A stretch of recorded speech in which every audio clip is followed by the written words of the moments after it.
ধর্মে হালাল খাবারগুলো মুরগির গোশত, গরুর গোশত ইত্যাদি যদি ভিন্ন ধর্মের মানুষের কাছ থেকে মুরগির গোশত বা গরুর গোশত কেনা জায়েজ হবে? পশুগুলো বিসমিল্লাহ বলে জবাই করা হয়েছে কিনা জানা যদি না থাকে তাহলে ওই খাদ্য কি হালাল হবে? বিশেষ করে দেশের বাইরে ঘুরতে গেলে এই ধরনের পরিস্থিতির সম্মুখীন হতে হয়।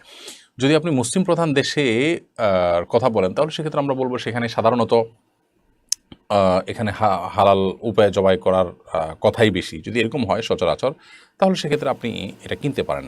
অযথাই সন্দেহ করার প্রয়োজন নেই। আমার দেশে গরুর কথা বলা যে গরুর গোশত প্রায় সব দোকানই মুসলমানদের এবং তারা আল্লাহর নাম পড়ে জবাই করেন, এটাই স্বাভাবিক। বিধায় এটা নিয়ে আপনার আলাদা ধোঁয়াশা বা সংশয় থাকা উচিত না। হ্যাঁ, দেশের বাইরে আপনি যাচ্ছেন, সেখানে অমুসলিম প্রধান দেশ যদি হয় তাহলে সেক্ষেত্রে সেখানে কিভাবে জবাই হয়েছে আপনি জানেন না, হালাল কোনো অথেন্টিক কোনো প্রতিষ্ঠান থেকে হালাল সার্টিফিকেশনও নাই, তাহলে সেক্ষেত্রে আপনি সন্দেহ হলে সেরকম খাবার অবশ্যই অ্যাভয়েড করবেন।